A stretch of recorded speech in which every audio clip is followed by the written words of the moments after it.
friends, Rebecca here, the Dragon Librarian from Farmington Community Library, and Lala and I are here today to talk to you about a book that we actually just finished reading last week, and I'm really excited about it. It was not one that was on my radar. The only reason I was super excited to read it was because I thought the cover was really pretty. Like, I hadn't heard a lot about it before other than the fact that it was coming out. So I thought I'd give it a try because, as you know, I am a sucker for a good cover.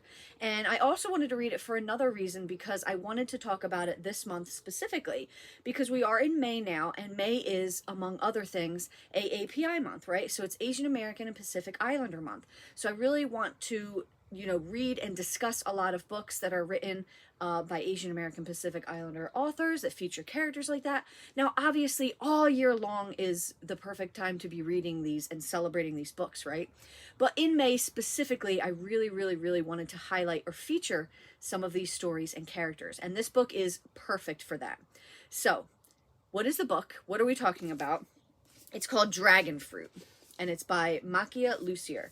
Dragonfruit. Now you can kind of see why I am a bit obsessed with this cover. There's a lot going on. Look how beautiful it is. There's lots of colors. There's lots of things. You've got this beautiful girl holding a dragon egg. You've got this cute little bat. All of these things are super important to the story. So our main character is a girl named Hanalei, and she is from this old island family, very prominent family, and she is a favorite of the queen who's ruling on this island called Tamarind, where they're all from. Now, in this world, dragon eggs, which are called dragon fruit, basically hold healing abilities, healing powers, and they can grant wishes.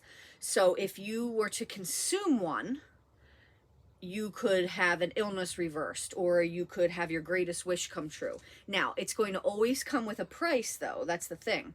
However, people will do anything for these dragon eggs, these dragon fruits. So her father, Hanalei's father, commits this really big crime where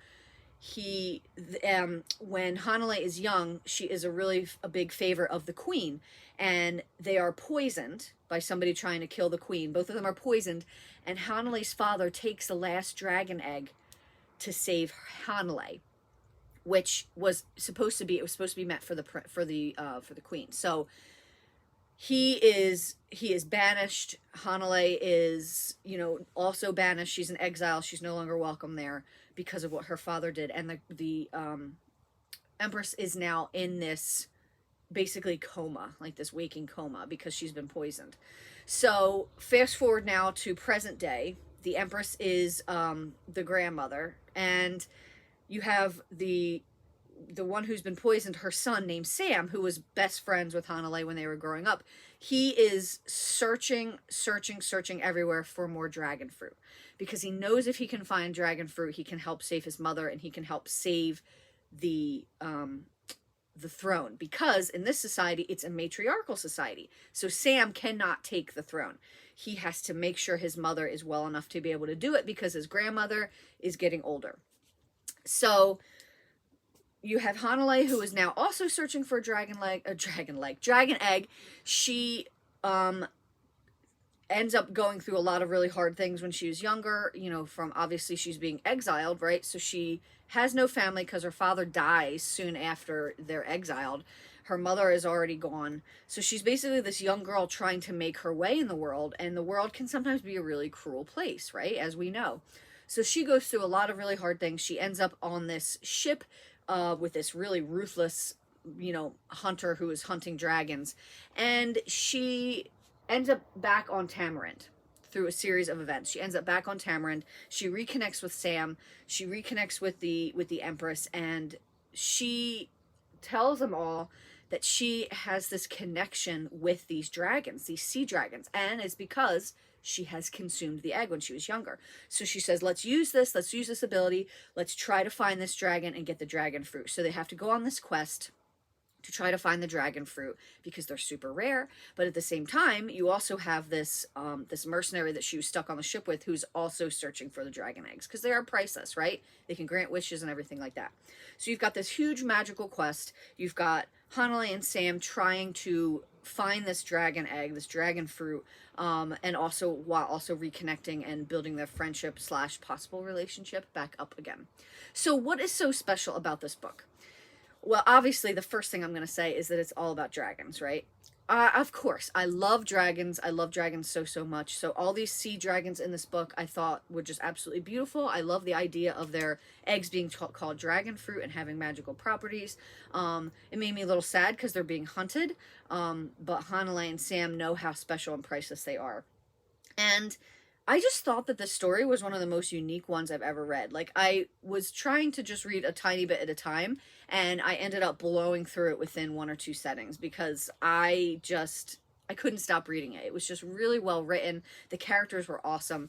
I think another thing that I loved just so much is that it dealt with a lot of Pacific Island mythology and folklore, which I haven't really read a lot about, and it was all absolutely amazing. And if you've seen Moana, this will probably make you think of that, but they have tattoos in this world that can turn into real animals. So there are these magical tattoos, and if you have one, you don't get it inked onto you, it just appears, and it'll be an animal spirit. So you'll have an animal tattoo. So Sam has this little bat named Fetu, and he moves around all over his skin. He can come out of his skin and be like a real bat and fly around and do stuff and be magical. It's really cool. Like, all the little things about this book, the different stories, and oh gosh, I really loved it. I thought it was very unique.